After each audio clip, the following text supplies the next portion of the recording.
Good afternoon, everyone. How's everybody doing? Good. It's a beautiful day. All right. Just want to check in. Doing great. How are you doing, Tony? Good. It's been a ruckus couple of weeks. Whatever side of the coin you're on, or were on, or are on, it's been just a ruckus couple of weeks. I'll leave it that way. So I'm going to start off with some good news and bad news. The good news and bad news is that our SAMHSA guests both got called into an emergency transition meeting. So neither one of them can be here with us today, but we're going to try and either get them or their counterparts for our next meeting. We're also reaching out to Director Crouch's office to see if maybe we can get them on to talk about kind of broader public health and engagement plans for the state moving forward, particularly with the new body that has just been seated. I had to put my reading glasses on because there's a bunch of stuff going on in this chat. Allison McGee, online drug trafficking. All right. So I'm gonna maybe start out with how many people do we have here? Can we do name and where, since I got a little time that I got to eat up from these SAMHSA people not being here. I could lie to you and tell you that this was some other song and dance, but it's really not. It is what it is. Why don't we do this? Why don't we do a who you are, where you are. I don't want how you are, because that could take us down a whole different I mean, I care. Don't get me wrong. I care. I care about each and every one of you. But how about we go who you are, where you are, meaning organization and county or town or however you want to frame it. And how about we say what our public health priority is. One priority, not the whole list, just one. And I know that we probably have a ton of people on this call, so I'm gonna start calling on people. Click your unmute, who you are, where you are, number one priority, public health. Who you are, okay? And I hope somebody on my team is somewhere writing this down, because I'm the idea person, not the write stuff down person. All right, so I'm going to start with who's on, how I see people on my screen. Rustin Seaman. What a great name. Very good. Well, thank you. It is a great name. But anyway, it's a good day. I'm Rustin Seaman. I'm with the Bright Futures Barber County Drug Prevention Coalition. And we're in Philippi, West Virginia. And we really are trying to focus our attention around drug use among young people. All right. Raj Mahesh. Did I pronounce that right, or did I mess that up completely? Hey, that was close. Raj Masih. I'm from Grant County, and I work for Potomac Highlands Guild as I work on the state opioid response and prevention. And the public health area that I'm trying to focus on is linking post-overdose survivors to the standard of care during COVID-19. Cool. Allison Mee. Hi, thank you. I'm Allison, and I'm with On Track Anti-Drug Coalition. I am in Jefferson and Berkeley County, and also Hampshire and Mineral, and Grant, Hardy, and Pendleton counties. And our primary focus right now is preventing youth vaping. Vaping? Vaping, like nicotine or anything else that somebody might put in vaping apparatus. Very good. Jeff, I know what your priority is, but you go ahead and tell people. Messerly. Sure. Jeff Messerly, I'm with the Community Liver Alliance. We're headquartered out of Pittsburgh, but Susanna's just taken the alliance nationwide. So we're Taylor Darty with Aetna, Better Health of West Virginia. Join the meeting. I don't know how that happened, but go ahead, Jeff. Anyway, we're national now. My focus is mostly on Central Appalachia, and if there's a priority for us, it would be, for instance, in West Virginia, training primary care providers to treat viral hepatitis and STDs. Cool beans. Barbara Holt. Hello, I'm Barbara Holt. I'm from the Greenbrier County School of Osteopathic Medicine, and I'm part of Statewide Response and Prevention as well. So we try to find other ways to help with the substance use. For example, we're trying to get acupuncture into harm reduction clinics for detoxification and stress reduction. Jared. I'm sorry, Mr. Coffee. Hey, Tony. Hi, everyone. I'm Jared Coffey. I'm your HIV prevention medical scientist with Gilead. I'm coming to you from Columbus, Ohio. I cover the Ohio River Valley, Ohio, Kentucky, Indiana, Tennessee, and West Virginia. And I am here, public health priority is HIV prevention. But Gilead is here for HIV prevention, HIV, and for hepatitis as well. Thank you, sir. Stephanie Lancaster, you're gonna hear a lot from her later, because we're gonna have to draw out her whole conversation, because if you came on late, SAMHSA, our two SAMHSA reps got pulled into a transition meeting and just notified us at 12:15. Stephanie.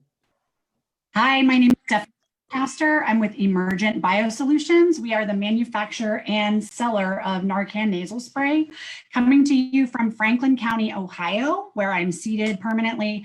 I cover the states of Ohio, Indiana, and West Virginia. And I'd say my number one goal in terms of substance use disorder is the idea that every human being in my 3 states would carry Narcan.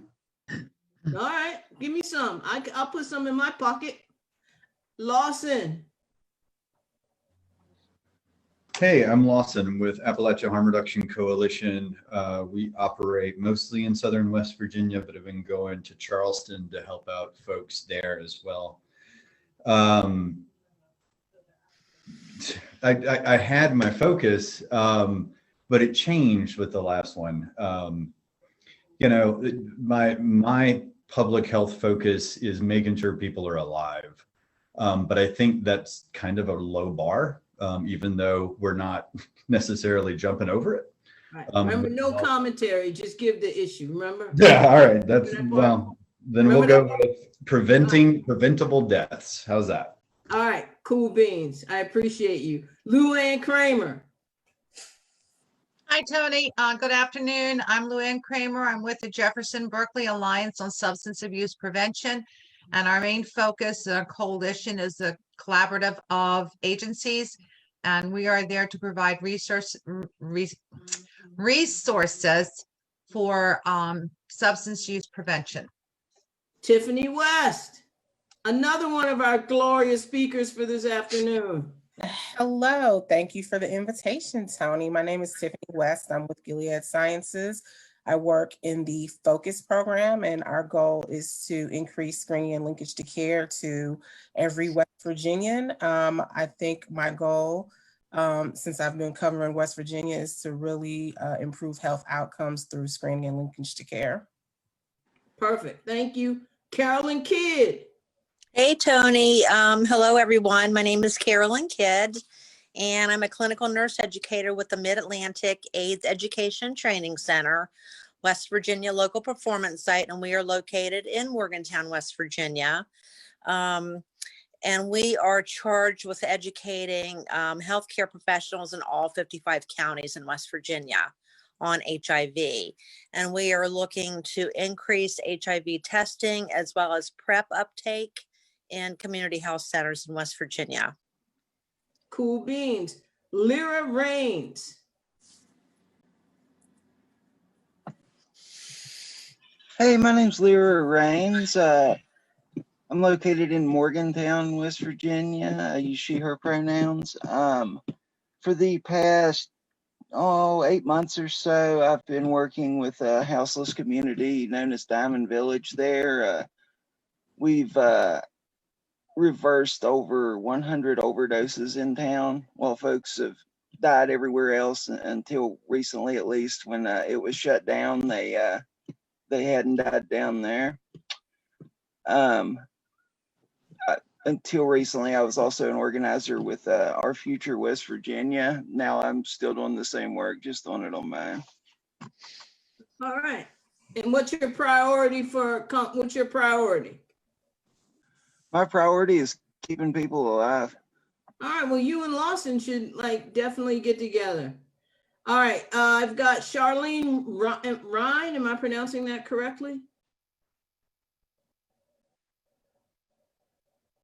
Maybe I'm not. Maybe I'm pronouncing none of it correctly. Okay, I'm gonna go to Jamie Cantley.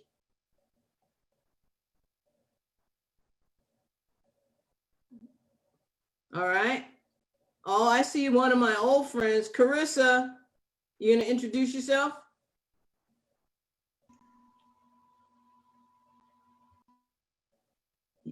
Unmute. You unmute it and then you remute it.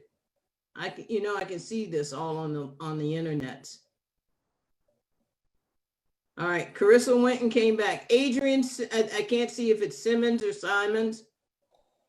Hi everyone, this is Adrian. I use she, her pronouns. I'm the policy manager with the National Viral Hepatitis Roundtable. I'm also a pharmacist by training. And my #1 public health priority is eliminating viral hepatitis in the US. Nice to see everyone. Boom. Now I see Shawn. Long time no see. I think I have a call with you soon.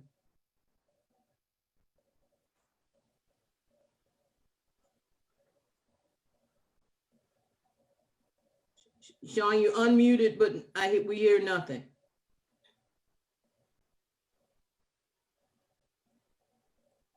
I don't know. It was working well, and this process was working well, and then I don't know what happened. All right, I'm going to go to Crystal Welch. Hello, I'm Krista Welch. I'm with Quality Insights, and I'm also representing the Healthy Connections Coalition. Healthy Connections, we're out of Cabell County, so we're down south today, and we're a coalition focusing on the treatment of mothers struggling with substance use disorder and the well-being of their children and their families. I think even though our focus right now with the coalition is our moms and our babies, just given the news with May, June, July numbers of 30% overdose fatalities in the past 7 months after COVID, just kind of waiting on August, September, October numbers, but that's kind of shifted some focus on overdoses, the high numbers, and suicide prevention. Cool, thank you. Welcome. Shawn, I see you now. Can you hear me? I can hear you now. Hey! I'm Shawn Balleydier. I'm with the West Virginia Department of Health and Human Resources. I work with the Division of STDs and HIV. I'm the Assistant Director of that division. I'm also the Director of HIV and Forensic Care for the state of West Virginia. So my main goal is to get people tested for STDs and HIV, get them into treatment if they are positive, so they'll know their status. Very good. And Charlene chimed in. She said, Charlene Ryan, I hope I'm pronouncing it correctly, from Marshall University Substance Abuse Prevention Coalition. She said, I don't have a microphone, so I'm not able to get on the phone. But good. Okay, thanks. Welcome, Charlene. Suzanne, I don't know how to pronounce his last name. M-A-S. Masardis. It's Masardis. Thank you. Sure, no problem. Sorry. I'm Susanna Masardis. I am the Executive Director for the Community Liver Alliance. We're a national nonprofit liver health organization. We do all things liver, but some of the work that we're doing in West Virginia is through elimination. And I think Jeff's on the call. I just logged on to listen and hear what's happening and appreciate the opportunity to be a part of this. Thank you, Tony. Thanks. Sherry Cole. Hi, Tony, and thank you for saying my name correctly. I'm Sherry. I'm with Aetna Better Health of West Virginia, and our priority is just to make sure that we help people enjoy healthier lives by educating them and providing information that helps them to make better health choices. Thanks. Taylor Doherty.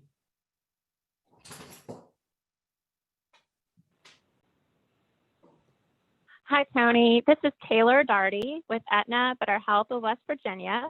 And like my colleague Sherry, we were all about promoting health and wellness throughout the state of West Virginia, especially those in need. Thank you for having me. Perfect. Jessica Smith. Hi, I'm Jessica Smith. I'm the Prevention Program Manager with the West Virginia Office of Drug Control Policy. I think the office that I work for tells what our focus is. Anything drug-related, prevention, and stigma reduction. Perfect. Thank you. Richard Marks. Hey, how you doing? My name is Richard Marks. I'm with the Jefferson County core team, the outreach team. I work with population of substance use disorder, opiate use disorder, to help them find treatment, MAT, any kind of programs that they're looking for. We train and distribute Narcan throughout the public.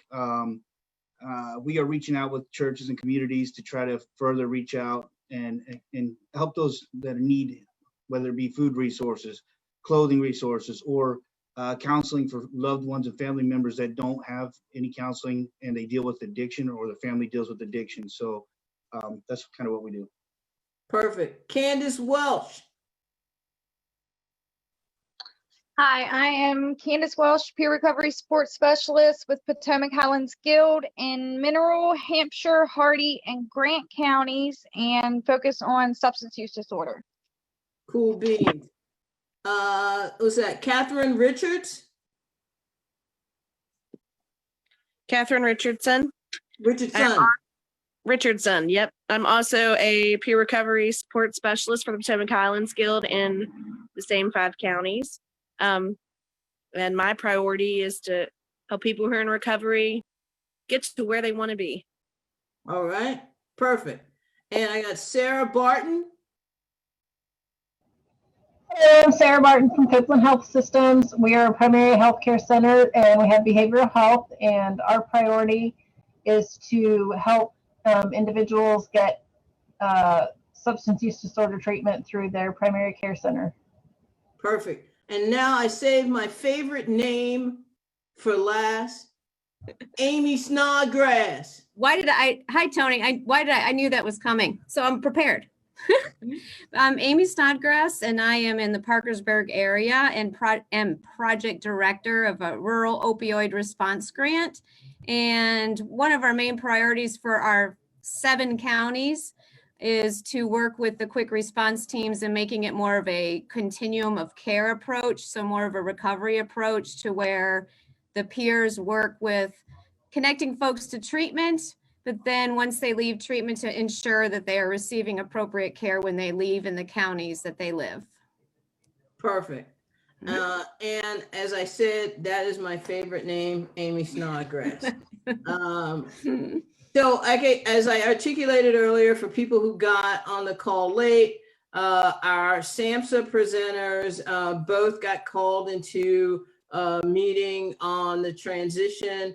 We hope to either have them come back in December or to have a special meeting with SAMHSA in some other way.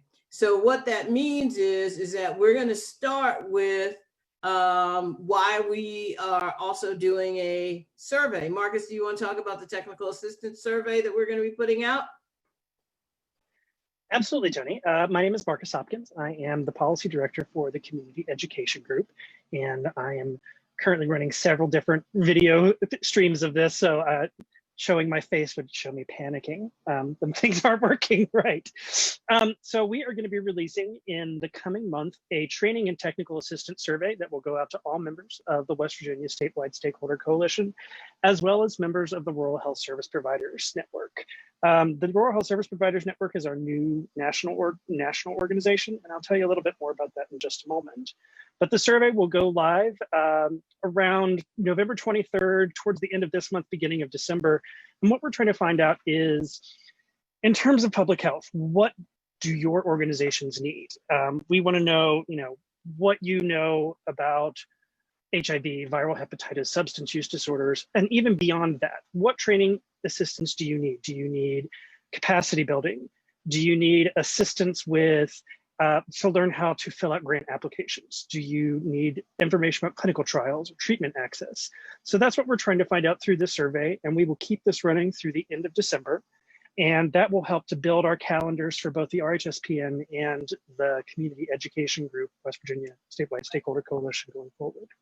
So I'm going to jump in right here and say, many of you who've been participating on these calls for a couple of months know that we're developing a training calendar now. Amanda Morgan, who's on the CEG team, is leading that effort. Gilead has graciously given us several slots, particularly around HIV.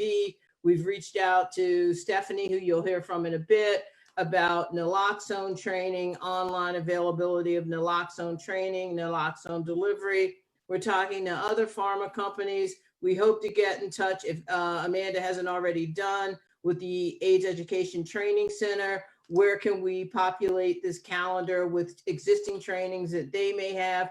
But as you heard in the introductions, people come from different spaces and places to this work. And what we want to do is to be able to get folks the access to training and capacity needs that they may have. Do you have is it that you want to work more on policy? So you'd like to know more about how the state legislature works? Tell us that, and we will add that as a part of the training curricula. Do you want to know more about basic science and research? Tell us that, and we will add that as a part of the training curricula. Our goal with this whole process is to, whether it's at the individual level, if you have clients and other partners that you say, well, they need this level of training, tell us that. We want organizational trainings to be able to provide several of, participate in several of the trainings, as well as individual providers. If you know a doc that needs to learn more about PrEP, if you need a doc that needs to learn more about viral hepatitis or hepatitis C treatment, tell us that, and we will get these things populated on the calendar. If you need to know, you want to participate in an ACEs training, let us know that so we can get ACEs on the calendar. All right, Marcus, next slide. All right, so we're doing something a little bit different for the December meeting. As you can see, we are co-convening our December 14th meeting with our national organization, the Rural Health Service Providers Network. And we are very pleased, unless we have another transition-related issue, to have Tom Morris, who is the Associate Administrator for Rural Health Services in the Office of Rural Health at the Health Resources Services Administration. And we'll also have a couple of other people to talk about national issues like 340B and how we can use that both in the state of West Virginia and nationally.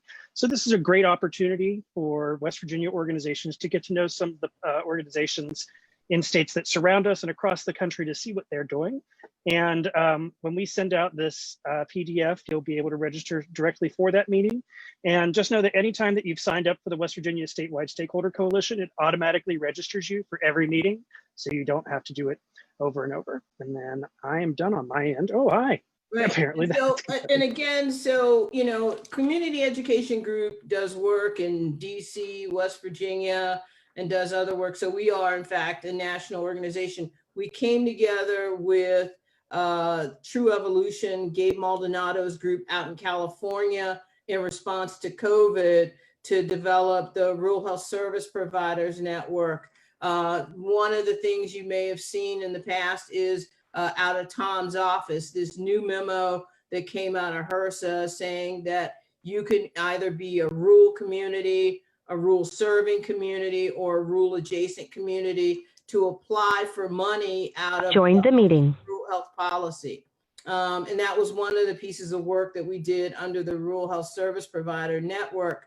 The other thing that we're looking at is we're trying to get $5 billion into the CARES Act or the HEROES Act to support those organizations that were not able to get money through the Provider Relief Fund, but may need to do things like get a mobile testing unit, put in telehealth services, get satellite, that sort of thing, but also be able to access their training and capacity building services. So we're doing it all together for the end of the year because there was also a gentleman on earlier who was talking about food security and food insecurity. And that's one of the things that we want to really focus in on in 2021 is those programs that are providing what we call, most people see them as ancillary services, but we see them as essential services, particularly in rural communities. Transportation, broadband, those are the conversations we need to be having going forward. So that's enough out of me. Okay, I never feel that way, but it's the truth. And so I'm going to start with Stephanie Lancaster, who's my new best friend. So you go for it. So Stephanie, you want to tell the people who you are, and I'm going to ask you some questions along the way. Sure, I would love to. So I put together a live sample that will help you understand me as a human, and I don't think it's great, but this is my new air freshener that my last boss sent me. And he said, I saw this and I had to get it for you. It says, I heart Jesus, but I cuss a little. So there's me in a nutshell. So I work for Emergent BioSolutions. Emergent is a company founded in 1998 out of Gaithersburg, Maryland, that exists to protect and enhance life. Prior to Emergent acquiring Adapt Pharmaceuticals, which is actually the initial maker of Narcan nasal spray 4 milligram, they were really in the biological, chemical, and infectious disease space. So they have developed the anthrax vaccine, chikungunya vaccine, a number of vaccines that are coming in years to come. We've actually been active in Operation Warp Speed with 4 different large pharmaceutical companies to help them with their development of their COVID vaccines and COVID therapeutics. So we are a small biosolutions company, and we are about 2,200 employees worldwide. When Emergent acquired Adapt, it was the end of 2018. And the idea was they really wanted to get into the opioid space because they saw that, and obviously everyone has seen that, as a public health threat. So they acquired Adapt. Adapt was very small, about 26 people out of Radnor, Pennsylvania.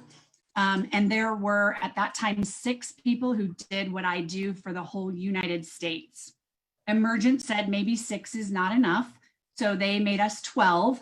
So now there are 12 of me across the US. So obviously we each cover a number of states and our geographies are selected so that we can actually be in our states prior to COVID. The idea of my role is not traditional pharmaceutical because we are not a pharmaceutical company. My goal and the things that I am sort of measured on are how is access in my states? We think about states in 5 buckets. Every state's the same. The 5 buckets are the same. It's just about how each state's performing. So we think about a state and its Department of Corrections because we know we have people either inside jails and prisons who are actively using still or who are in a holding pattern who are going to re-enter at some point and be at risk. We also look at law enforcement because we know that law enforcement is first on the scene a lot of the time. So we want to make sure that law enforcement is carrying Narcan. We look at hospitals and emergency rooms because we know a lot of people appear in an ER for an overdose or an suspected overdose, and they're turned back out. We love a state that says, hey, before you go home, here's a Narcan, a live dose of Narcan, not a prescription, a live dose. We also look at harm reduction because different states are different in terms of efforts, but harm reduction we know is a fantastic way to reach people who are in active substance use. And then we think about our 5th bucket, which is patients who are in treatment. we know that treatment is not a one-way journey. Treatment is a path that sort of does this a lot. So we want to know that patients who are in treatment, regardless of what that treatment is or what it looks like, that they are also covered with Narcan, and that they know that they're going to be protected, their lives matter, even once they've said they're in treatment. So my states, again, West Virginia, Ohio, Indiana. All three of those states are interesting, and I'm using that instead of a different adjective, because there is no state mandated level of anything. Every one of those states is a homegrown, home rule state, county by county basis. So I actually have 241 counties between my three states. So I don't know if you guys can see, but I have big county maps on my wall here of all three of my states, because I've lived in Ohio a long time. I graduated college out of Indiana. The only claim I can really make to West Virginia was it's between Pittsburgh, where I grew up and came from, and Ohio, where I live now. And I did fall in love with a boy once in Huntington, West Virginia. I don't know if he's still there, but that's the only claim I really had to West Virginia. So I really had to get in and understand West Virginia and the layout, the geography, the wide distance between places where people are. So I've been doing this for 2 years. My goal is really whatever people need from me. So a couple of other people on the call referenced, grant writing. I'm not a grant writer, but I do have access and information statewide that helps me understand where there might be dollars. So helping connect people to those grant opportunities. It's a lot about education. So as Tony said, she's tapped into me for some naloxone and Narcan training. Fun fact, that's my dad. It plays the Eagles when my dad calls me. All Narcan is naloxone. Not all naloxone is Narcan, right? Because we know naloxone's been around since the 60s and it's been safe. Can you say that one more time? Yep. All naloxone is not Narcan, but all Narcan is naloxone. So this is your tissues and Kleenex conversation. So naloxone's been around since the 60s. It's been safely used in emergency rooms, hospitals. When you have anesthesia, chances are naloxone's on board to bring you out of your anesthesia because it's safe. It's non-addictive. It is benign if there's no opiates on board. So naloxone has a very, very historied 30-year plus safe use. Narcan is the trademark name of the nasal format. So you guys know the box looks like this. This is my sample box. It comes with 2 individually blister packed doses. We only have 4 milligram. That's all we've ever made. So each individual dose is a 4 milligram strength of naloxone hydrochloride. Where was I going with that? Oh, so we came out on the market in 2016. We were sped through the FDA process because it was right on the heels of the US Surgeon General basically telling America, you have a higher likelihood of coming across a person whose life you could save with this than you could with CPR, hands-on CPR. So the FDA said we need to get this needle-free, easy-to-use format into the hands of more people. And we just happen to be close into that process. So ADAPT got sped through the process, the FDA, we hit the market in 2016. Couple of things that I'll say just in our favor, because I'm a big fan of my company. We have not changed our pricing on this product one time since 2016. We have not changed the wholesale price. We also have not changed what the business side that I work on is called public interest pricing. So if wholesale, so if McKesson or ABC or any of those guys, Cardinal, order a box of Narcan, they pay $125 for these 2 doses. If one of your businesses is going to order from us directly, and it's the easiest process you could ever do to set up, you will pay $75 for this box of Narcan. A couple of things that will make you eligible for that public interest pricing that are important to know. You cannot be billing for it. So even from a Medicaid, Medicare standpoint, you can't then bill for it. And have a medical protocol in place, and you have to have a licensed medical practitioner within your state who can sign off and basically say, I know that this place, this entity, this treatment center, this OTP, this harm reduction group, whatever it is, this church is distributing Narcan brand naloxone. That's what we want to do. There's a very legitimate reason that we've held our pricing the way we have, because we want more people to have access. We know that there are accidental drug overdoses of prescription opiates, and we haven't really taken up that end of this thing because we don't have traditional pharmaceutical reps who call on healthcare providers, who train them on how to have conversations with patients who are on long-term opiates. We have marketing pieces that do that. So if any of you are in that sphere where you know people who could have those conversations to say, hey, I'd really like to give you this opioid. I know you need it. I'd also like to give you a prescription for Narcan. Let me tell you why and have you not be super offended.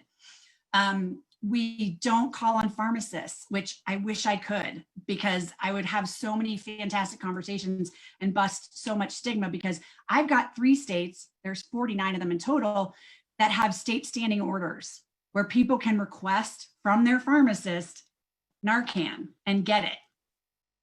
And so all right, so this is what I'm gonna do where people get mad, but this is where I jump in and hijack your presentation a little bit.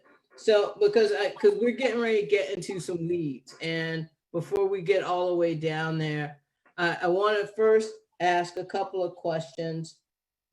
First, let me just say, $75 down from $125 sounds good, but I'm going to tell you, $75 for 2 doses, when I think it's taken now 4, 5, and 6 doses to kind of revive.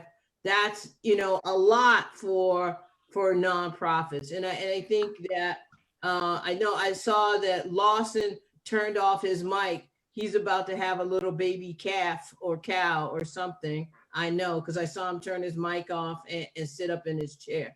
So that was like, uh-oh, this is going to be bad. So I thought I would start there. And then you said that you guys are a biopharmaceutical company? No, biotech. Right, biotech firm. And so I think we might want to make sure people understand the difference in a biotech firm and a pharmaceutical company. So I want you to speak to that. I got a whole bunch of stuff. Okay, I love it. I kind of feel like I'm at like the vice presidential debate and I'm Kamala and I'm writing stuff down like, I can answer that. Right. Well, I thought you were getting ready to say, I'm speaking. And I was like, no, don't do that. We'll do that later. Right. Tony, I'm speaking. Right. So yeah, great question. So let me talk about the 4, 5, 6 doses, because I agree with you. There's a lot of coverage to that. And there's a lot of, I don't want to say spin, but we do hear that a lot. It's taking a lot more doses to bring someone out of respiratory failure. I think that in fairness, what happens when you get more lay people carrying and you've got family members carrying and people who love people who are in active use, and I count myself among that group, I would use 700 doses if I had them at my disposal because someone that I loved wasn't breathing. So if you really read the instructions, between doses, you're supposed to wait 6 minutes before administering a second dose. 6 minutes is a lifetime when someone's not breathing. So I think a lot of times there is less medication that could potentially be used than is used. The other thing I'll say that is interesting about West Virginia and has been a challenge, not only for me, but my predecessor who had the role before me, is within West Virginia, Dr. Mills runs and kind of oversees all of EMS and paramedics. And this is the paramedics who have the life-saving capacity, not like the volunteer kind of more fringe EMS groups. They will not administer nasal for that reason. Dr. Mills believes that it's much easier to titrate with IV naloxone to bring someone out with just the amount of medication that they need. So they can, because they have the ability to run a line and to do the right things medically and to really secure someone on scene, they will titrate a little bit at a time, and probably like 2 milligrams at a time is the most that they're going to give, because they want to bring that person just back to breathing so that they can get them stable and then to the hospital, hopefully. So wait a minute. So all right, you're talking fast, like you're selling us a used car. So listen, I want to make sure I understand, right?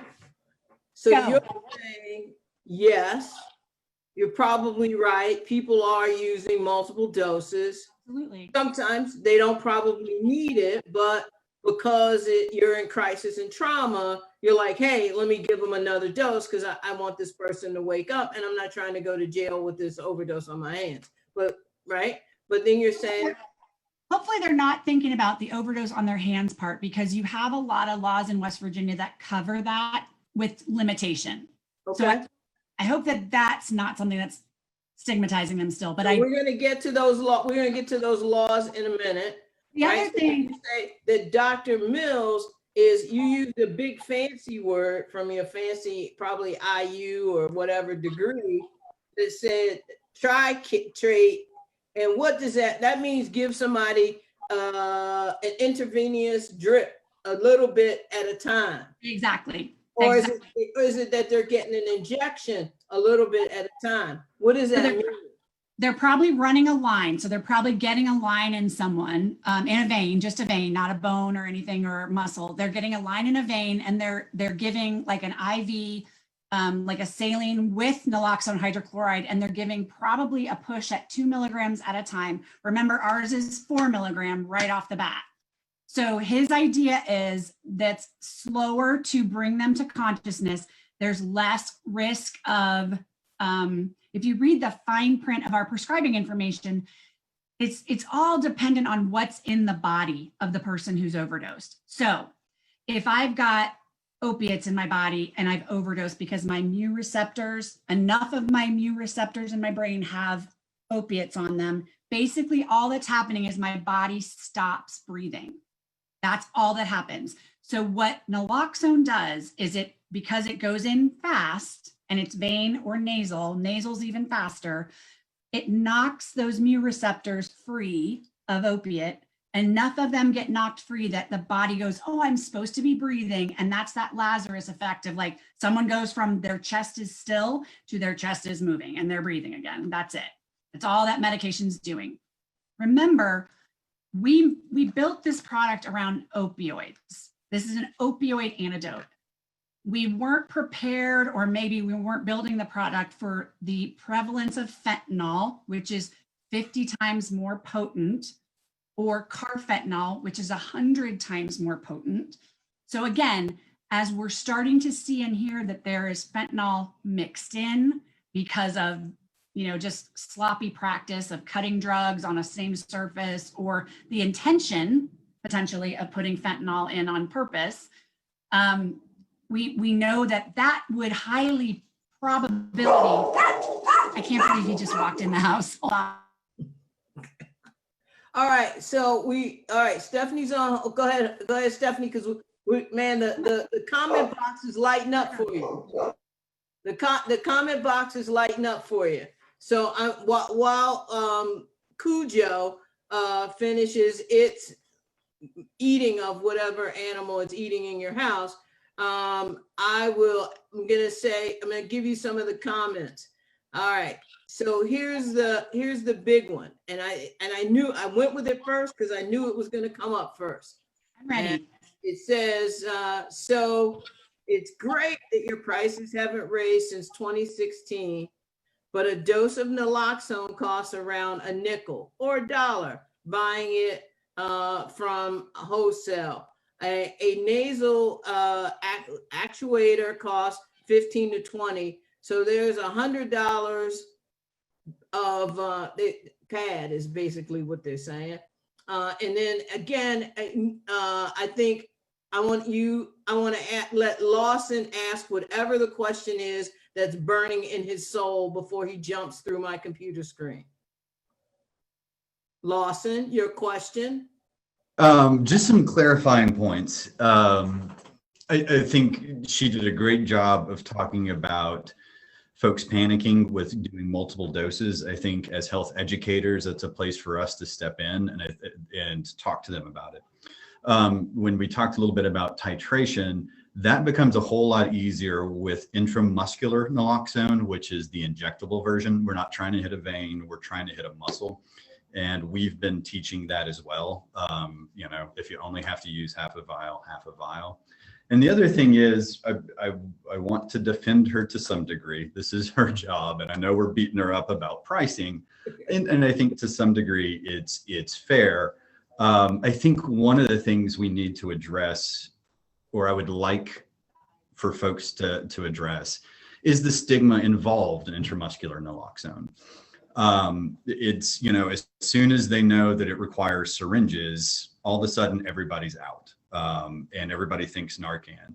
So I think I think we as providers and we as states and health departments need to reevaluate why we're not allowing the cheaper version of this medicine to come out. And we have access to it, we can get to it. The problem is we run into state regulations that prevent it. We run into community stigma that says, oh my God, Jenny Lovett at the Chris Atwood Foundation says, you would think that we're handing out flame machetes on fire to children. So, I mean, I think we as providers, there are cheaper alternatives, and we as health educators, as providers, as administrators need to be able to take that stigma down so that the cheaper, more accessible naloxone is available. 100%. I am clapping in my head for you, because states often are very syringe phobic, right? If you're putting syringes out into where do they go? Ohio is abysmal in syringe exchange program. I mean, at least there's it's a county by county thing, yes, but overall, Ohio sucks at it. And yes, I agree with you. Intramuscular is great. However, the only company that makes an intramuscular that I, as a mother, you know, of someone in active use would ever take in my home is exorbitantly expensive. So I would always falter to Narcan. The intramuscular that talks to me, that looks like an EpiPen, that I, as a mom, would feel like, okay, I can maybe do this, is exorbitantly expensive. Now, I'm going to go back to what Tony is, but when we're trying to get the fire extinguisher closest to the fire, which is to the people who use drugs, we have less of that layperson piece, and that's where we need to get the medicine. I mean,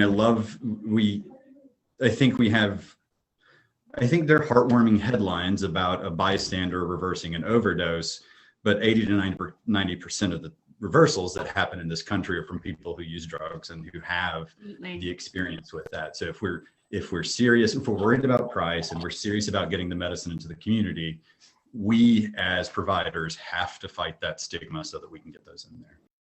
So I think, right. So I think that, Lawson, I'm putting on our priority list, better education about the use of injectable naloxone or naloxone derivatives. All right, so Stephanie, because back to Tony, back to your earlier point though, needle and vial is very cheap. So I can buy a needle, I can buy a vial of naloxone, it's really cheap. I might be uncomfortable with using a needle to give someone. So that's where Lawson's point, you go to the intramuscular. But what I'll also say is the atomizer. So for lots of years, harm reduction groups, especially here in Ohio, and even with Ohio's Project Dawn project, the kit that they would give out was shield, a vial of naloxone, and then pieces and parts that you had to put together, crack this, don't break that, put this on. It was very cumbersome. And I'm speaking from personal experience. It was not something that in the moment, I'm gonna feel like I remember how to do this right. So, and the nasal atomizer, aftermarket atomizer does not deliver the drug the same way that this does. And that's a proven, and I'm happy to give head-to-head studies, but that's kind of not my jam. But the atomizer, it's still liquid. It's liquid going in the nasal cavity. This becomes an aerosolized mist. And in the age of COVID, Lord knows we've all heard enough about aerosolized mist. So this is a different delivery method than the atomizer aftermarket. So you can't compare, and that's where the studies come in, a 2 milligram vial of naloxone with an aftermarket atomizer to this delivery. It's just not the same. So that. Let me ask you one other question, because I had two. I'm going to ask you two questions, and I'm going to wrap up because and then I got to go to Tiffany. But we always want to have you back. I got to go to Tiffany, and I got and I've also got the state on. Why can't you guys? Have you guys thought about either like a 2-for-1 to nonprofits?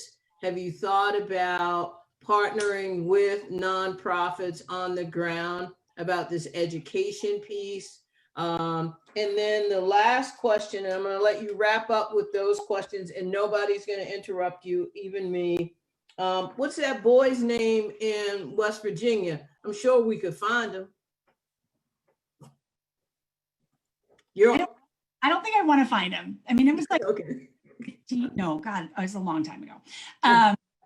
Okay, so I think we have definitely, I mean, in our short time being around, and even when it was adapted before it was Emergent, we have definitely done some piloty type of things. Like Hamilton County, Ohio, we had a 2-year pilot with their public health department where they had a pretty good protocol in place, better than most other places in Ohio, in terms of the way we think about our 5 buckets and the departments of correction and law enforcement and patients in treatment and harm reduction. So we actually partnered with Hamilton County for 2 years where we provided them all the doses that they could distribute in a month. And as long as they had the proof back, you know, that they had distributed those doses, we gave them whatever they needed the next month and whatever they needed the next month. As a result, if you dig into their 2018 and 2019 overdose death rates in Hamilton County, they look surprisingly amazing as compared to like a Cuyahoga, Franklin, Lorain County, Ohio. So the proof of that was if the money can be funneled correctly to supply those channels that are built, those protocols that are put into place, a lot of lives can be saved. But I have to go back to something that Lawson said that I think is it's kind of like instead of pulling people out of the water, go upstream and find out why they're falling in. We struggle to get this form into a lot of places. So we have a free to schools, universities, colleges, and public libraries program where we'll put Narcan doses in those places for free if they have protocols in place. They won't do it. Number one, libraries don't want the responsibility put on the librarians because they feel that they're already burdened with too much in terms of referral to social services and helping people who are housing unstable that use the library for a lot of things. Schools won't do it a lot of times because they don't want to, number one, think there's a problem there. But number two, this is scary. So imagine if we said needle and vial or intramuscular, we want to put it in schools. This scares them because this, I'm going to say the worst stigmatizing comment we probably all heard that work in OUD. This enables drug use. It enables nothing but breathing. This product enables someone who is not breathing to potentially, not always, start breathing again. That's it. So I would, and we would, honestly, our company, like the thing we all say is all naloxone is good naloxone. Intramuscular, intravenous, it's all good. And we want it to all exist and all be out there because it all serves a different purpose. And it cross purposes too, right? There are places where all of them work and there are places where all of them don't work. We're more focused on, like I said, those 5 buckets and the idea that cops should have this. It should be paid for by the state because the state has state opioid response dollars that they could fund every county in West Virginia to carry this. And then no cop has to worry about it. And now with our Gen 2 product, don't cut me off yet. With our Gen 2 product, which is the red plunger, so you're going to start seeing a red plunger out there.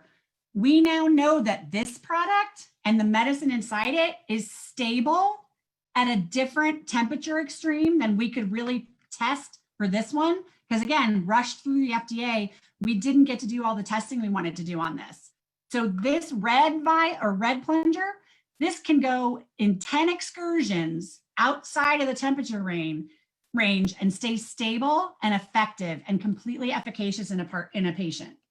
So we know that there's dollars to be spent. It's about, and my job unfortunately becomes a little bit of a detective in finding that trail of dollars and making sure that it's going to all of you to say, whatever you need funding for, this should be part of that. And if your focus is treatment, great, but there's a percentage of treatment that still includes this, because once someone starts treatment, they still need protection and coverage and to know that their life matters. Thank you very much, Stephanie. And guess what? We're gonna roll into Shawn, and I'm gonna ask Shawn to help us maybe talk a little bit about where our opioid treatment dollars are, so I can buy me a bucket of that there Narcan. Where's that money, Shawn? You're asking the wrong person about opioid treatment. That's actually our behavioral health unit. So that's not even part of our office. So you're asking the wrong person, but I can get to the right person you need to talk to. All right, so Shawn, I'm gonna ask you to answer that question for the group about how could they fund naloxone delivery at different levels, right? So we've got harm reduction groups on the call. We've got health departments on the call. We've got MAT providers on the call. How would they access dollars from the state to pay for implementing a naloxone program into their existing program? And Stephanie, for you, I'm going to tell you that I think that some people are probably going to come to you with a proposal for 2-to-1 for their needle exchanges. Shawn, update us on what you guys are doing. Okay, well, I work with the HIV and STD, Division of STDs and HIV with the state of West Virginia. I am the assistant director. I'm also the Division of HIV prevention and care for the state of West Virginia. So basically what we do is HIV and STD prevention and linkage to care and working with outreach to provide testing. We have my glasses off. It's probably, I ain't going to see you, but at least you won't be glared.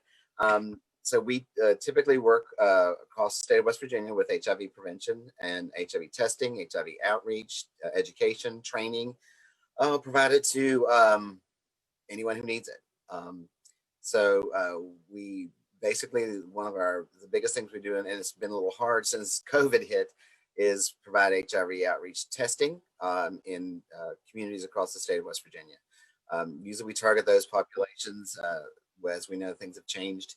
In West Virginia, our population typically was the MSM population. The LGBT community has bared the brunt of the HIV infections for our state for many years. Of course, that's changed now. Our main risk factor in West Virginia, of course, is the IDU, injecting drug population. So we have been working with that. We worked through the cluster in Cabell County, which was a very big thing for me. I had just started this job. I'd come from the rural health, because when you start speaking about rural health, my ears perk up.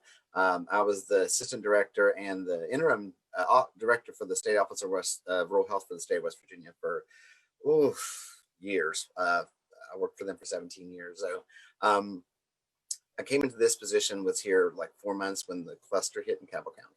So it was a learning curve for me. I worked with HIV pretty much volunteer. Worked also in social services before we had the organized disease intervention specialist like we do now. I did social services. So I came in with that experience of working directly one-on-one with, I worked with the homeless population with drug and alcohol addiction. Done that before I came to the state of West Virginia. So I came with some knowledge of working with HIV, getting people connected to care, and now I get paid for it. That's bitter. So our office deals mostly with HIV prevention and HIV care. We also have the Brown White Part B program in our office. So we work a lot with linkage to care. We work with the West Virginia AIDS Task Force, and they provide a lot of the services. for the care of getting people connected to care. Our DIS, the disease intervention specialists, work directly with those new HIV infections and previous HIV infections that are not linked to care or have fallen out of care, to get them back into care, get them to it's their appointments, get them connected to a provider, get them to undetectable, because U equals U. And so that is like our main goal for our office: get people tested, know your status, get into care, and get to undetectable. So we are currently working, we just did a drive-through. So with COVID, let me touch on that real quick. With COVID, we are in the state government, so we've been kind of limited to what we could do since March. We've kind of been given now the ability to go back out again, of course, with the PPE to keep our clients and our staff safe. We did currently October 28th, we did our first testing outreach since March. We tested in 3 places in Charleston. As you know, we're seeing a new, a developing cluster in Charleston. So we worked with 3 areas of Charleston. We worked at Kanawha City, at the Kmart in Kanawha City, with the local health department, with Kanawha Charleston Health Department. They provided HIV testing, COVID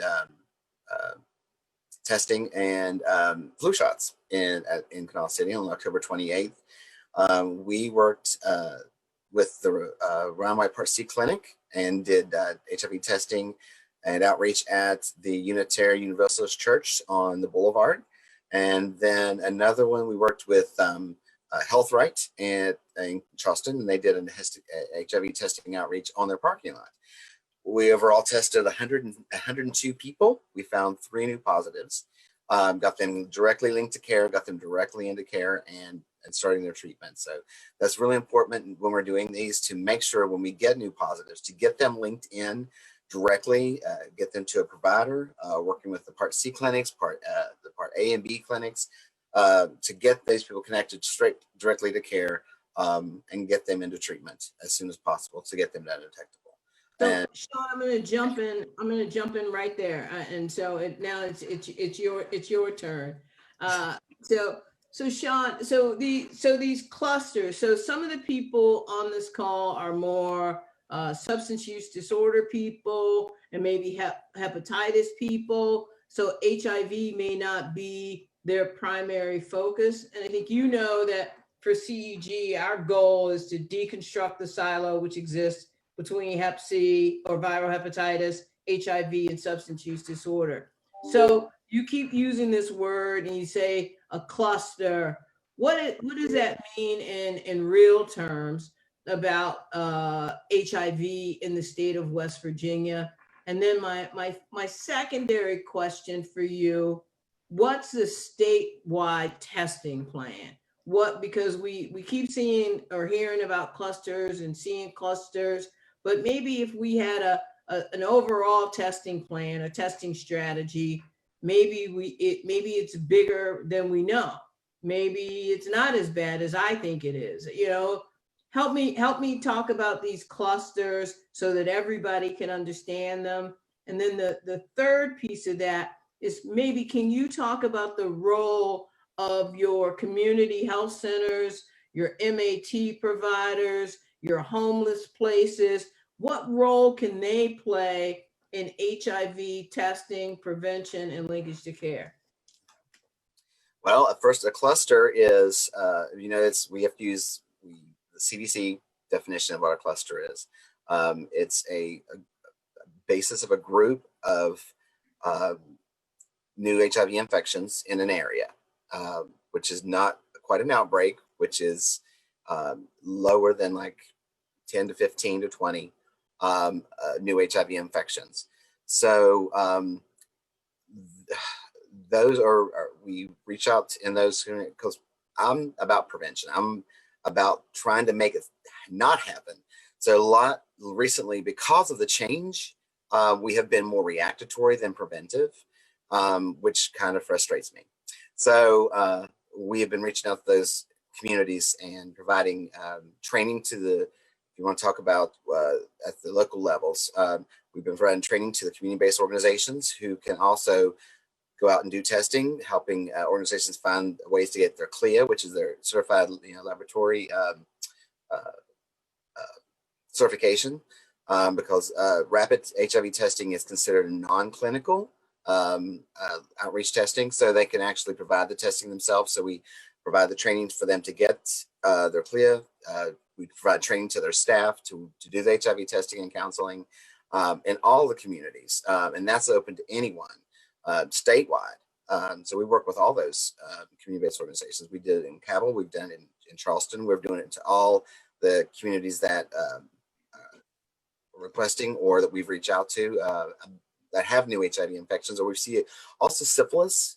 When you see new cases of syphilis, that's also a precursor, what we consider a precursor to a possible HIV increased infection in that area. And we're reaching out to them as well with our DIS, with our state STD program, to get them connected to the services they need, to reach out to the community-based organizations, the homeless organizations, the MAT providers, the treatment providers, getting them into training, providing them with education, providing them if they want to do testing. So a lot of people are kind of scared of doing HIV testing because a lot of it's not just oral, there's finger stick. So the rapid HIV testing with the INSTI and the OraSure and OraQuick, we provide that as well. And we work with the WVU to provide that to anyone who's interested in getting their CLIA and getting their testing done. So is there anything I've missed? No, I mean, you know, what I want to be able to do is that, you know, to expand testing where we can, right? So it's, you know, some people think that they can't do rapid testing because they have to go to the state training. And I think that I really want to articulate to people that with the appropriate training, your CLIA waiver, your lab director, you can do it. You might not be able to get funded by the state to do it, but you can perform the service of testing. Somebody has a question for you, but hang on, I took my reading glasses off and now I'm really, oh, here we go. There they are. Yeah, I took mine off too. It's Miss Rains, you have a question? There you go. Oh, Lil, there you go. Hey, this is Lyra Rains. I was just wondering, you named the locations of these clusters and where you're testing, and that the #1 risk group now is IV drug users. Do you feel that these clusters popping up are related to how restricted harm reduction programs in Charleston are now? Oh yeah. You want to keep your job, remember that? I really like to keep my job. We do have a harm reduction program that in our office that does reach out statewide. I would love to personally see things change in the Kanawha Valley with harm reduction. Of course, that's all political, and that's sad. It really is sad. You know, Health Rate is still continuing to provide harm reduction at their facility in Charleston. There was another small, you probably read in the paper, another small group coming in to help provide that. And I think that's under some investigation now, which has nothing to do with us. But what we've seen, like in Cabell County with the harm reduction program, it has been the lifesaver there.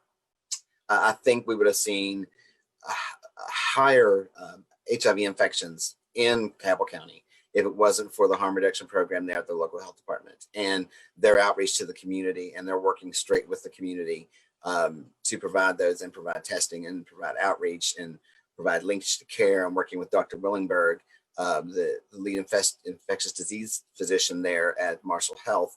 I think we would have seen a whole different thing in Cabell if it wasn't for that. So that is concerning in the Kanawha Valley as well. Thank you. So, Shawn, I have a couple of questions for you. So if an organization, like we were getting on Stephanie a little bit, and I got to get on you a little bit. I can take it, go ahead.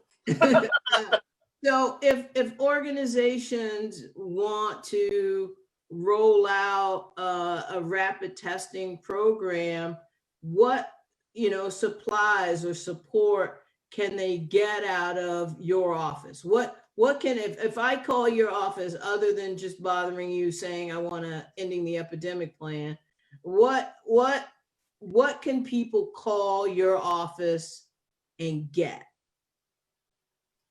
Are we talking financially or what? Financially, can you give me a test kit? Can you give me educational materials? Can you give me a group of doctors for linkage to care? Can you tell me when a grant's coming my way? Can you what can Joe from Bluefield, who's not on the call, I just made that up. When Joe calls me and says, I want to start a HIV testing program, and I say, well, you should call Shawn. What is he going to get when he calls you? Okay, first I'm going to ask him what his needs are, what he's looking to do. Are they wanting to do an HIV testing outreach? Are they wanting just training? We can provide any of that. If they want to provide linkage to who their physicians are in their area that are providing not just linkage to care for new HIV infections, but who's providing PrEP in their area for the non-HIV infected individuals. So we could provide a little bit of that. The funding is a little more of a problem because we don't have much. Right now with COVID, we have been reaching out to the local health departments and helping them and some of the community-based organizations with HIV testing kits and supplies. So as far as I have right now, it's a little easier for me to be able to help somebody. But of course, I couldn't provide supplies like HIV test kits stuff like to everyone forever. But they would first have to have their CLIA, and we can provide the training on that. We work with WVU, the Part C clinic in WVU, Part A and C clinic at WVU is our partner, and they actually provide the training for the CLIA and the training for the test kits. So I could do any of that. And like I said, right now, it's a little more open for me with spending some of the funding for COVID, since we're not going out and doing the massive HIV outreach testing like we can before COVID. Hopefully that'll change. Hoping that I can get back out there and do it again. We have another one planned in Cabell on December 1st on World AIDS Day for the Cabell County area, working with the local health department there. So they would just need to let me know what they need, and I can connect them to, if I don't have it, I can connect them to the ones who do. Right. So I'm going to ask one. So one of the things that if our SAMHSA colleagues were on the phone that they were going to talk about, and that I actually asked them to talk about, was that one of the things that is a priority, I didn't do our priorities, but one of our priorities is to scale up HIV viral hepatitis screening in MAT facilities. And one of the things that SAMHSA is going to be doing, if it's not already there, hopefully it's still going to happen with the change in administrations, but we'd asked the Assistant Secretary's office to look into how many of our MAT facilities are actually screening for HIV, and we got a number back that was alarming, because the people interpret the regulation differently, right? Some people think that the reg says that they can either not ask about HIV screening at all, or that they can allow people to opt out. And then some people believe you have to let people opt in. So one, I want to get some clarity on what does your office think the role of MAT providers is in HIV testing and Hep C testing. But then the other piece of what SAMHSA was going to say today is, by their data reports, only 27% of our providers are regularly screening for HIV and Hep C. And given the relationship between those three things, how can your office, how can we all on this call work with you, your office, and our partners to increase the number of MAT providers screening for HIV and Hep C? That was a big, long, roundabout question, but you're used to me by now, I hope. I am. I'm completely.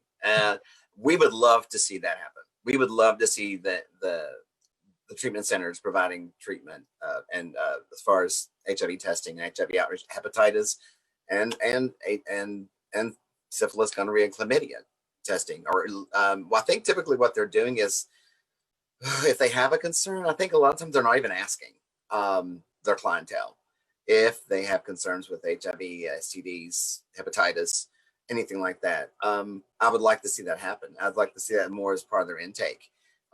When they are asking all these questions, these personal questions, start there. I mean, find out if that's a concern, find out if they're intravenous drug users, if they're still actively doing that, if they're still sharing needles and their equipment, please get them somewhere. If they want to provide testing, we will assist them. We went to, we've tested at the Cabell Treatment Center. We've tested in the Canal Treatment Center. We tested in the Morgantown Treatment Center. So we've actually went to those treatment centers and provided a day-long testing. Of course, it's just a day. They're getting clients every day. So we've tried to encourage them. You can apply and get your CLIA, you know, and you can provide the testing there in your facility. I don't think a lot of them are comfortable because of their staffing. And you know, as well as I do, they're high turnover. Staff turnover constantly in those treatment centers. I think they get burned out really quick. So I think that's another concern of them. So we would provide anything they would need to get them started, get them going, and provide training and testing in their facilities. I think mostly what they're doing is, if it's brought up, if it's asked in an intake, they are referring them to the health department. And that's great. At least something's being done, but it's not being done with every single one. And I think that's important. It needs to be done. Right. So, basically the law kind of says they're supposed to, right? The rule says they're supposed to. What can we do as, I consider ourselves partners in public health with the public health department, right? So what can we do? And maybe this is something you kind of have to think about in the office or think about strategically, but what can we do to educate them as to the importance of them doing this? Because I'm not sure, some of it I'm sure is bandwidth, but I'm also not sure that we've educated them enough of how much they're a partner of ours in HIV and viral hepatitis, right? I think they see their role very clearly. And if we have MAT providers or treatment centers on the line, I really would like your input here. But is it just that they don't have enough staffing? Is it that the opt out, they don't know how to do the motivational interviewing? I don't know the answer, but here's what I know. If only 27% of our providers are screening for HIV and viral hepatitis, we're missing a lot of people who are at higher risk for HIV, viral hepatitis, and a host of STIs. So I'm right there with you. Amen. I'm right there with you. We would do everything we could. I think we've reached out to every treatment center in our state.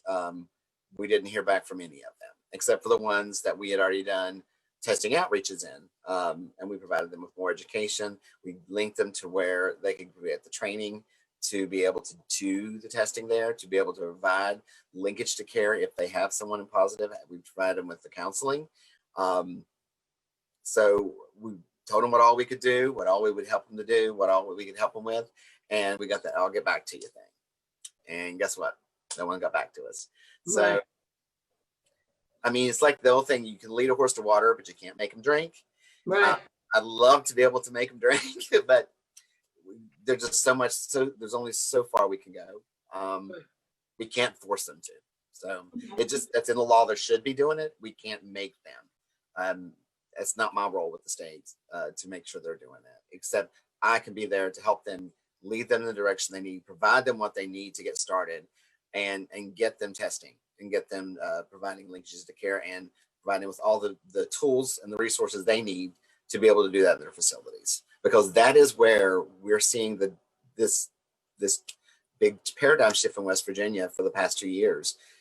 Those are the places these people are getting when they want to get clean. So, and that's not an easy process. They don't always stay clean. Even though they might be getting the treatment for it, they're not always not using. So, and to get people in that mindset that, yeah, they are in treatment. Yeah, they're trying, but they've not stopped using. So that still puts them at risk. And you need to be testing them. You need to be asking them the tough questions every time they come in, not just here's your stuff and bye. So, we've tried to, and we're there to provide that outreach. We're there to talk to them. We're there to provide any education, anything we can do to make this work, and for them to see us as a partner in this, and to work with them as the place they reach out to. And we're there. We've let them all know, every single one of them. We emailed them to death that we're here. We're here to provide whatever you need. We'll get you where you need to go. Just let us know what all we can do. So we always get that, okay, we'll get back to you as soon as we're ready to, to do something. So. Okay. And again, I don't want you to think I'm beating you up. I'm not. I just really feel like that group of providers, while they're doing the yeoman's job of the working community, and those as well as both our funded and underground harm reduction organizations, is that we've got to get a consistent and ongoing testing program with them, because they are the touch point for some of the most vulnerable in our state. I totally agree. Yes, we do. Right. And so I've gotten a couple of requests that Stephanie and Shawn, if you could put your contact information into the chat, people would really appreciate it. And so with that, Shawn, do you have any news that you want to give us, that you've just gotten $1 million grant and you're going to give it to CEG? I mean, Oh, I would love that. I would love that, Tony. No, we don't have any more extra money. God, I wish we did. We are starting a home test outreach pilot project. We are going to provide home test kits. We've already got all the orders. We're working on getting the survey put up online so that people can do it. We're targeting the LGBT, Q, MSM population in our state with this, because with IDU population right now, they're mostly homeless, so there's no place for us to send a kit to. So we're starting with that target population, because that has been essentially our population that has buried the brunt of the HIV infections in our state. So we're starting with that statewide. It's going to be available through our website. They'll be able to go and do their questionnaire, fill out the questionnaire. If they qualify, they'll be sent a home test kit with supplies to do the HIV home test kit. They'll be given condoms, lubricants, educational materials, outreach to the PrEP provider in their areas. Also, they'll be given an incentive if they return the results, because that's really important to get the results back, especially if it's positive, and getting them linked to care. And providing those who are negative with links, with PrEP providers to get them on PrEP, to educate them about PrEP, and all that will be in the packet we're sending them as well. We're looking at maybe in next year partnering with NASDAD, the National Association of STD and Territory Directors for the state. It's a national organization. They have a home test kit project they're working on.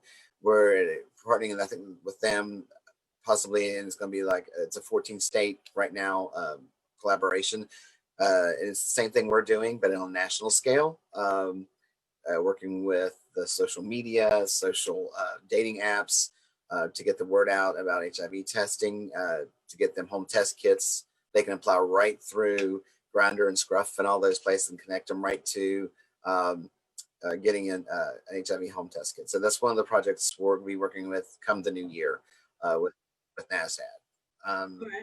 And so, Shawn, my last question, because you've talked about it a couple of times, PrEP access in the state of West Virginia.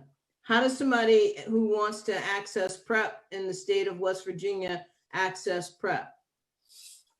Well, here's a little known fact a lot of people don't know. Your primary care provider can actually prescribe PrEP. So your family doctor, all you have to do is tell them that you would need it. Why? And I'm sure there's a few questions they ask you. So there are specific PrEP providers in our state that are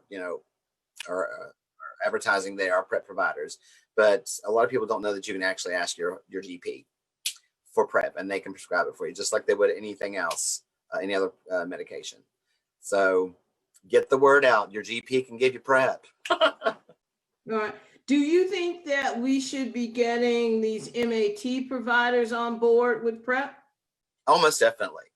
We provided to all the treatment centers in our state the listing of advertised PrEP providers. And there's typically one almost in every area where there is a treatment center. And we've sent we have pamphlets and brochures and educational material, and we can provide that to anyone, including condoms and lubricants. All you have to do is contact our office and we can get that stuff out to you. So we've given them all that stuff for PrEP to be able to give out to their patients, to be able to connect them to the PrEP provider in the area, and education on what PrEP is and how it will, keep them safe from the HIV, be able to contract the HIV virus. Perfect. Thank you, Shawn. And next time I'll be a little easier on you. I doubt it though. I doubt it. You cool now. And don't forget to put your contact information so people can call you to get all of that money that you've got stuck in your all the money I don't have. Right. And the next up is an old friend of mine who is now working in West Virginia too, with Gilead, Miss Tiffany, I believe it's LaDonna West. Do I have it correct? And LaDana. LaDana, my fault. Yes, no problem, Tony. How are you? Thank you for the invite. No problem. Okay, well, I just want to give like a brief update on FOCUS in West Virginia. FOCUS stands for Front Lines of Communities in the United States, and it's a screening and linkage to care initiative funded by Gilead Sciences in several states across the country. I've been working with FOCUS partners in West Virginia since late 2017, so I'm really excited to share some information with this group about some of our progress, what we do, and to kind of think strategically about how we can support screening and linkage to care efforts in populations that you serve. So before I start, I just wanted to make clear that FOCUS is a quality improvement initiative. We have a firewall between our government affairs and policy organization where FOCUS sits and our commercial organization. We only support funding for HIV, HCV, and hepatitis B screening and linkage to care up to the first medical appointment. And we don't track any patients after that first appointment. We're allowed to do this because there's several other treatment options on the market. So FOCUS for the most part is treatment agnostic. So we really focus on implementing the US Public Health Service Task Force guidelines on routine opt-out HIV screening and the new updated viral hepatitis guidelines for hepatitis screening in people over the age of 18. So our mission really is to help partners develop and share best practices in what we call routine blood-borne virus screening in our clinical settings, and in our non-clinical settings, integrated screening within your workflow. We started FOCUS in 2010 to advance the CDC recommendations on HIV and expanded to viral hepatitis soon after. Thus far, since 2010, I can't believe FOCUS is 10 years old. We've had about 380 partnerships to date with hospitals, community health centers, syringe service programs, community-based organizations, federally qualified health centers, health departments across the country. And our guiding model is something called TEST. So testing integrated into the normal flow of your operations or your clinic flow. So not dedicated tester models, but really integrating testing as part of your routine operations. enhancing your electronic medical record or any type of electronic system you have where the EMR or your electronic system really ascertains eligibility, and it's taken out of a person's hand and really is programmed into the everyday operational flow of your organization. Systemic and policy change. Our group is in the government affairs and policy organization. So we've supported hepatitis C elimination strategies across the country. Several of my colleagues sit on in the epidemic work groups in their states. And then we focus really on the C-suite professionals in these settings so that once focused partners graduate or our funding ends, that the screening continues because it's part of a policy change within the organization. We also, pre-COVID, supported training,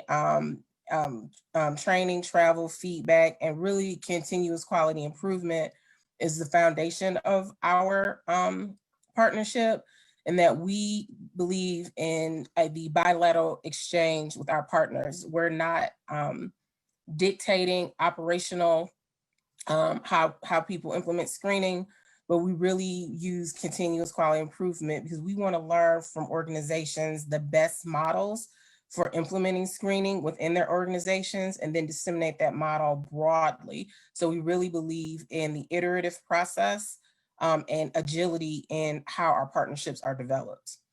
We started with a really traditional approach to screening, which was detached from services. But what we found is that when you integrate HIV and hepatitis C screening together within the normal flow of operations, it normalizes screening.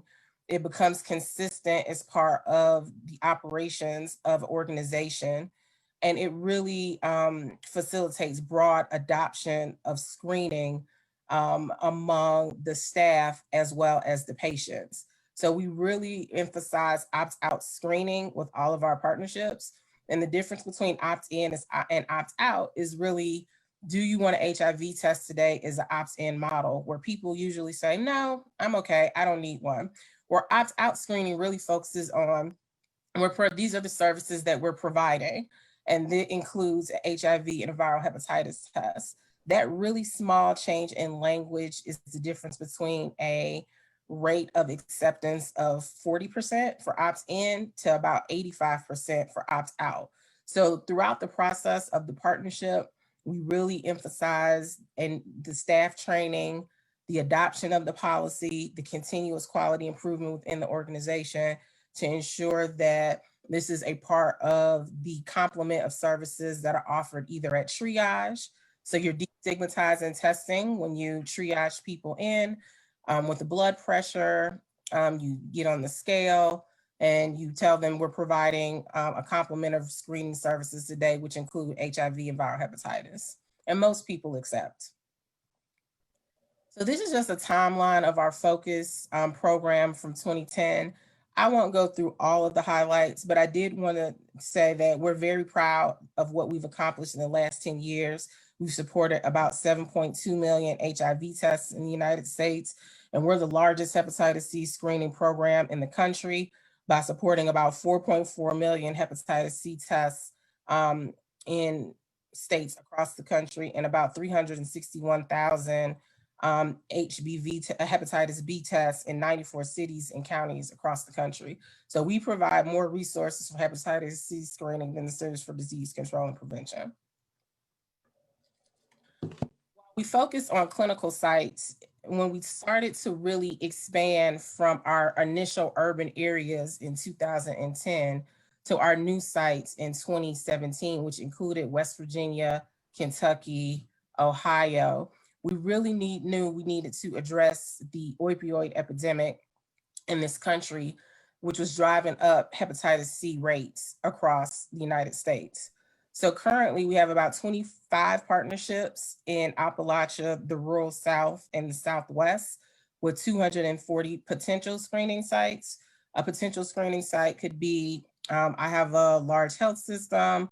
However, I'm only screening right now in the emergency department, but we really want to emphasize screening throughout an entire complex organization. And focus is in 13 states and counties that were on the CDC Vulnerability Index. But I believe that when we created this slide earlier this year, we're in many more counties. I know I'm in a lot of counties in West Virginia, so this definitely needs to be updated. But I really wanted to let this group know that we're not just focused on clinical settings. We understand the importance of, as I said earlier in the introduction, of improving downstream outcomes for people who are suffering from substance use disorders. While a lot of the emphasis is on the immediacy, we know that about 68% of people who use heroin will eventually contract hepatitis C. So we feel like it's really important that as many touches as people have throughout the entire health system, the entire treatment system, that we need to provide opportunities for them to be screened for hepatitis and HIV simultaneously and linked to appropriate care, whether that's substance use treatment, which we have a lot of people who are diagnosed with hepatitis and HIV in the emergency department across the country. And one of our linkage pathways to medically assisted therapy, substance abuse treatment, as well as treatment for the hepatitis C and HIV. So this is just our focus map where you can see our footprint. In West Virginia, I'm in mostly Morgantown, Huntington, and Charleston, but my goal is really to expand in some of the more rural and high impact counties in Southwest West Virginia. That was my goal in 2020 before the pandemic, where we were grounded. I spent a majority of my time in West Virginia in 2019 and 2018. So I really miss talking to people and understanding what's going on the ground. But I'm redoubling my efforts to attempt to do this virtually. So please do contact me if you're interested in discussing more opportunities for funding for screening and linkage to care, because I'm really passionate about my work in West Virginia. It actually reinvigorated my excitement about public health. I've been in public health for about 20 years now, but working with all the amazing people in the state really has given me a new sense of responsibility as it pertains to Tiffany, I have a question for you. Sure. Routinize is the same as normalize in testing. So that's a great question, Tony. So when we talk about routinizing, we talk about more of the operational piece of how are you conducting the testing? How are you modifying your workflows? When we talk about normalizing, we're talking about the knowledge, attitudes, and behaviors of people in the healthcare system. Because you're right, I enjoyed the conversation earlier about there is still a slight stigma around HIV that doesn't really exist for hepatitis. So what we do is we try to normalize it by integrating it into the normal workflow of an organization. And that takes a lot of work, because I think, you know, some of the biases that exist within the healthcare system around HIV. It's not necessarily with the patients. So I work personally with the C-suite of these organizations to really focus on that other T in testing, which is training, capacity building, and normalizing this as just a routine test that you would get no matter who you are or what you do. This is just a part of who we are as human beings. When we contact the healthcare system, we get screened for these conditions. Okay, thank you. That wasn't my question, that was Jeff's question. But... Well, thank you, Jeff. That was a great question. You know, one of the really important parts of the work that we do is linkage to care. Screening doesn't work unless people have a place to land. And so we're proud of our HIV numbers with linkage to care. We really want to improve upon our hepatitis C numbers with linkage to care, because it's really important that patients understand that there's a pathway to cure and to treatment. So with hepatitis C, there has been some challenges on some issues and challenges with access. But how I try and communicate to our partners is that it's really important that people just understand their disease state so that they're able to make better decisions or impactful decisions. So even if you aren't able to go past that second pillar of first medical appointment, use that knowledge really does empower people to say, hey, maybe I want to change some of my behaviors. Maybe I don't want to needle share. Maybe I want to try and finally get into treatment for my substance use issues so that I can finally get better health outcomes for these other challenges that I may have.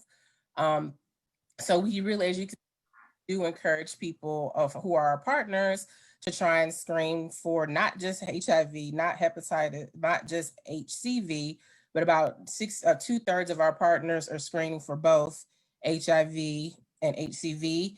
And I'm proud to say that my partners in West Virginia probably encompass about half of the partners at this bottom pillar that are screening for viral hepatitis and HIV. So we run a viral hepatitis panel in West Virginia, A, B, and C, just based on the local epidemiology and HIV.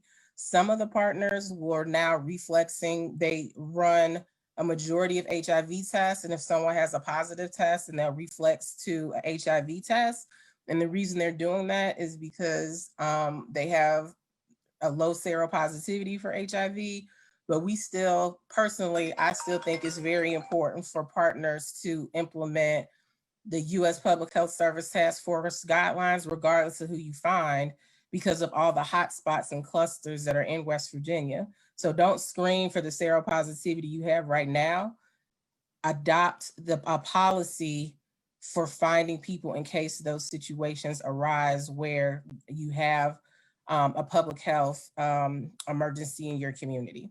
So, Tiffany, I'm sorry, I'm going to do a little bit to you what I did to the others, but you should have been ready. Be gentle. I know. Be gentle. So, because it kind of goes to a bit of what I was asking Shawn about, and and I think it does go to Stephanie's piece and what I had wanted really SAMHSA to also talk about, which is I just personally and professionally feel as though our medically assisted treatment providers are ones that we really have to pull in to our HIV and viral hepatitis screening paradigm. And right now, like I said, the SAMHSA number is showing us that only 27% of the state's MAT providers are consistently screening for hep and for HIV. So help me understand how a program like Focus could do a couple of things. Reach to those MAT providers, either provide a training for those MAT providers, scale up for those MAT providers. Is that what a Focus does? Help educate those providers as to the opt-in versus opt-out, helping them set up a policy for opt-in versus opt-out. Help me, I think that's my thought. I guess it's not even questions of thought. So medically assisted therapy providers are really important site type that we have not been able to really scale nationally. I think it's an important type of organization that in West Virginia, I'm happy to provide technical assistance as well as resources to, because they serve an important population. So with the Focus partnership, what we provide is resources for staffing, we provide training, we can help them modify their electronic medical record or whatever system they use for eligibility. We provide support to help with analytics as far as data management for them. We provide patient navigation to ensure that the patients who are in medically assisted therapy, once they are discharged, can find and navigate into a medical home for their first medical appointment. As well as what we try to do with all of our Focus partners is elevate thought leaders. So we also want people to be able to talk to our state government affairs colleagues who are working to influence federal policy and state policy. So a partnership really is we call it planting a seed for systemic change within that organization. And as you can see from this slide, if we get enough organizations planting systemic change within a state and hopefully the country. So for example, we have a data sharing agreement with the Centers for Disease Control. We are working closely with our federal partners. Tony, you know from our summit that both Harold Phillips and John O'Merman are invited to speak because we're trying to figure out how do we implement and modify our workflows in a time of COVID-19 where the healthcare system is radically transforming. We want to understand how telehealth and telemedicine is playing a new role in linkage to care. How do we implement new testing technologies now that people aren't necessarily going to get blood draws, but what does the scale up of point of care testing in clinical settings and non-clinical settings mean now, where we were really pulling away from that prior. We have partners who are doing home-based test kits. So what I love about our focus program or our focus partners is that this is a community of practice. We're really learning from one another. So we welcome medically assisted MAT providers to the table so that we can understand what they need as far as resources, what are some challenges, and how can we plant a seed to have more acceptance of screening in those type of settings. I know it's a really long answer to your. No. I think that's exactly the answer. That's exactly the answer I was kind of looking for. So who do you partner with? Local health departments, community-based organizations? Great question. So this is a list of our current partners in West Virginia. So we have federally qualified health centers. I was partnering with the Kanawha Charleston Health Department and their syringe service program before they were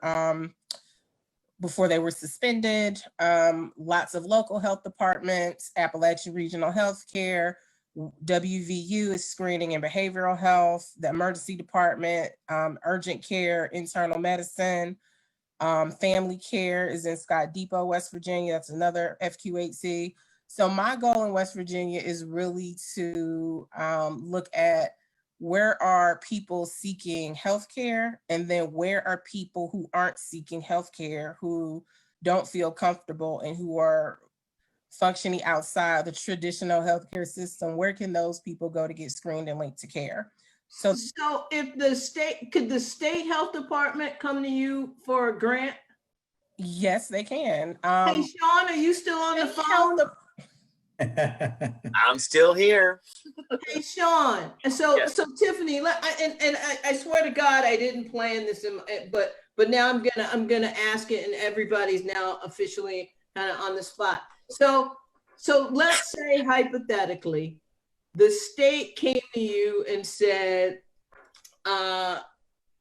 hey, we want to increase from 27% to 50% the number of our MAT providers that are educated about opt-in testing. Opt-out testing. You knew what I meant. Opt-out testing and increased viral hepatitis C screening.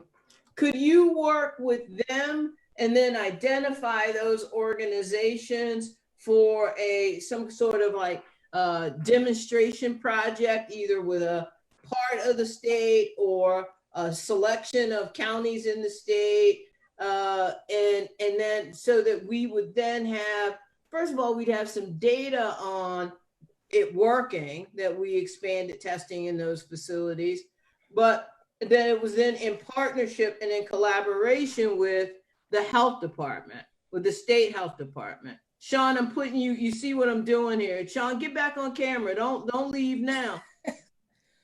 I'm still here. We have flexibility with our funding. We do fund state health departments to do very innovative projects. We have a partnership with the Florida Health Department The Virginia Health Department, the Virginia Department of Health is a graduated partner. The DC Department of Health, while it's not a state, you know, we have partnerships with city health departments. We have partnerships with health departments in California.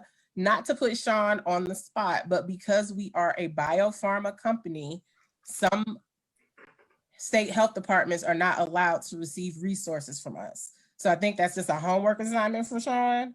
But I'm happy. I've worked, you know, I've been in conversations with Amy from the health department. You know, we've been she's been a great champion. I've met with the officials of the state health department. We were really getting some momentum on the hepatitis elimination strategy. So yes, like I'm a public health person at heart. I work for federal agencies. I work for state agencies. I love working in focus because I have the flexibility to use resources to meet unmet need. So there's not a lot of, there are guardrails, but you know, if there's an unmet need, our goal is to meet it in the state of, my goal is to meet it in the state of West Virginia. Luann Kramer wants your contact information to make sure that you give her, can you make sure that you give her that? Yes. Okay. I'm gonna put it in the chat. Okay, when I stop sharing screen, I will put it in the chat. All right. The last, go ahead. Oh, let me go back, sorry. I talked about the partnerships, but I did want to, I'm really proud of our partners because of what they've been able to accomplish in the last 2 years. So when I started Focus in 2017, there wasn't broad scale screening in medical settings for HIV or viral hepatitis. So over the last 3 years, we've supported 53,000 HIV tests and 49,000 hepatitis C tests in the state of West Virginia. And I'm extremely proud of my partners for doing that because a lot of partners increase screening by like 3,000, 4,000%. I'm sure West WVU wouldn't be upset if I told you at baseline in their emergency room in 2017, I think they screened like 25 people for HIV, and they're screening like 10,000 people a year now. So I think that's just a testament to systemic change works, and the model that we promote works as well. So my goals are just really to fill unmet need. I wanted to get like 8 new partnerships in 2020. That didn't happen because of the pandemic, but I appreciate the opportunity to talk to this audience today because I really do want to try and continue to meet unmet need. We have this really exciting plan to have this multi-state summit with all of our Appalachian states. So hopefully we'll be able to do that virtually next year. And I'm really excited about trying to plan a webinar where we can have a screening summit with partners in West Virginia with my new partner, which is the West Virginia Primary Care Association. So we have some things planned for 2021. But please do email me or call me. I'm going to put my email in the chat, but I'll stop if people have any questions, or Tony, I'll turn it back over to you for questions. Perfect. Thank you, Tiffany. Thank you so much. Our partners at Gilead are always on the money and there for us. And Shawn, I really, I know I'm putting you on the spot, but I would appreciate it if you could find out if there is a barrier to maybe asking, getting resources from Gilead directly into the state and creating that kind of partnership. You know, for example, you say that West Virginia PCA is one of your new partners, but you know, so for example, they represent at least 28 MAT facilities, which is different than their primary care work, right? So I think, you know, really being able to figure out a solution to this expansion of services for these MAT providers. And I think through education, training, and having the tools to do rapid testing and to do linkage to care. And, you know, because I spoke with one of our larger providers in the area, and what she's in the state, and what she said to me was that She's like, look, my staff don't know how to do that. So if the person says they don't want the test, we don't give it to them. That's not an okay answer in the climate that I feel like we're in. Does anybody have questions for any of our panelists? Do you have something that you want to ask overall? Because we're buttressing up on less than a minute. I want to thank Tiffany. I want to thank Shawn. I want to thank Stephanie for their time today. More than anything, I really do appreciate you guys for doing this and taking time out of what I know are super busy schedules. If anybody has a question, please put it in the chat box. If not, let's see. Let me see. I got thank yous. I got that they want more information on this summit. If you do it, Tiffany, we'd be happy to push that out for you as well to our list. Let's see. I got one more new message. Let's see. That's it. I just got to thank you. So again, I want to thank you all for taking time out. We had some people had to leave early, but I think one of the things we got out of this, or I got out of this, is that there might be a way to expand HIV and hepatitis C treatment amongst our MAT providers in a partnership with Gilead and the state. And we'd be happy to help you organize that, Shawn. But other than that, Tiffany, thanks for all the expanded testing that you're doing in the state. And Luann, did you have a question? You popped on. All right. Luann Kramer, Tiffany, if you don't know her, that's somebody you should know. She can get you everybody in the Eastern Panhandle. I sent my information, so please call or email me. I got your email address. Okay. And you're looking at partnerships in West Virginia, girl, I can hook you up. Thank you. I stayed off camera, Tony, just to keep from distracting you today, because I knew you were kind of rushing it, and I just didn't want to be out here, causing any distractions. No, I just had something run across my yard and my dogs went nuts, so that's why I had to put everybody on mute. So I apologize. But yes, thanks, Luann. Thanks, everybody. Everybody have a great week and try to figure out at least a moment of self-care. Yes. All right.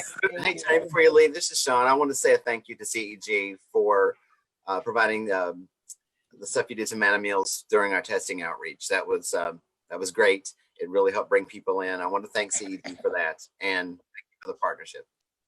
Thank you, man. I'm here for it. We're in this together. That's right. We got to fight this together. All right. Talk to you.